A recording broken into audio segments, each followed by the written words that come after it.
यहाँ पे हमारे पास पहला प्रश्न है, देरी नहीं करते हैं, तुरंत करते हैं। तो यहाँ पे 140 है, इसके हमको अभाज्य गुणनखंड करने हैं। तो 140 के अभाज्य गुणनखंड कैसे करेंगे? 140 में सबसे पहले देखिए 2 का भाग जाएगा। हमारे पास चॉइस यही है, हमारे पास चॉइस केवल इतनी है, 2 3 5 7 11 13 17 19 23, इन्हीं में से कोई संख्या लेनी, 4 नहीं लेंगे। देखिए यहाँ पे 4 का भी भाग चला जाएगा, लेकिन हमें 4 नहीं लेना है। 4 इसलिए नहीं लेना क्योंकि वो भाज्य है, हम कर रहे हैं अभाज्य गुणनखंड, तो हमें अभाज्य संख्याएं ही लेना पड़ेगा। तो हमारे पास 2 है तो हमने 2 ले लिया। तो यहाँ पे 2 का भाग लगाएंगे, 2 सत्ते 14 यहाँ पे हो जाएगा। फिर 2 से भाग लगाएंगे तो यहाँ पे 35 बार में चला जाएगा।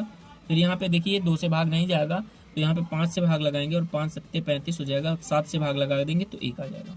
अब यहाँ पे हमने देखा कि 140 की जो गुणनखंडाएं हैं वो हमारे पास 2 गुणे 2 गुणे 5 गुणे 7 आए हैं। तो ये हमारे पास गुणनखंड हो गए। ठीक है, इसको हम एक और तरीके से लिख सकते हैं, जैसे 2 2 बार आया तो 2 की पावर में हम 2 लगा सकते हैं, 5 एक बार है तो 5 की पावर में 1 है, और 7 एक बार है तो 7 की पावर में 1 है। तो ये हमारे पास 140 के अभाज्य गुणनखंड। इनमें जितने भी नंबर आएंगे आपके दोस्तों, तो वो सभी अभाज्य संख्या होंगी। इधर देखिए 156 के, देखिए सबसे पहले हमारे पास 2 का गुणनखंड 2 से करेंगे। हमारे पास चॉइस तो यही है, केवल 2 3 5 7 11 इन्हीं में से कोई लेना है, तो सबसे पहले हमने 2 ले लिया। तो 2 का भाग लगाएंगे, 2 देखिए 15 में भाग लगाएंगे, 2 सत्ते 14 हो जाएगा, और 2 अट्ठे 16 हो जाएगा। फिर 2 से काटेंगे, 2 तिया 6 हो जाएगा, 2 नाम 18 हो जाएगा। अब ये किससे कटेगा? ये 3 से कट जाएगा, 3 से कटेगा 3, ये 13 बार में कट जाएगा। फिर 13 से काटो, ये 1 बार में कट जाएगा। ठीक है, तो यहाँ पे 156 की जो गुणनखंडाएं हैं वो आए हैं 2 गुणे 2 गुणे 3 गुणे 13। इसको हम और तरीके से लिख सकते हैं, 2 की पावर में 2 और 3 की पावर में 1, 13 की पावर में 1। तो यहाँ तक मेरे ख्याल से मित्रों बात समझ में आई होगी। अब हम आगे बढ़ते हैं और अगला प्रश्न करते हैं। यहाँ पे हमारे पास 38 और 25 दिया गया है।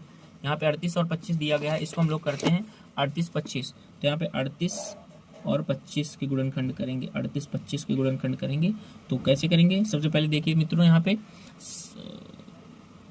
3 का भाग, देखिए 2 का भाग तो जाएगा नहीं यहाँ पे, क्योंकि 2 का रूल होता है कि लास्ट में अगर 0 2 4 6 8 इनमें से कोई लगा होता है नंबर, तो उसमें 2 का भाग जाएगा। यहाँ 2 का भाग नहीं जाएगा क्योंकि किनारे में हमारे पास 5 है। ठीक है, तो यहाँ पे 2 का नहीं जाएगा, तो 3 का देखेंगे, 3 से भाग लगाएंगे तो 3 एकम 3, 3 दूनी 6, यहाँ पे 1 बचेगा, 3 सत्ते 21 और 3 पंजे 15।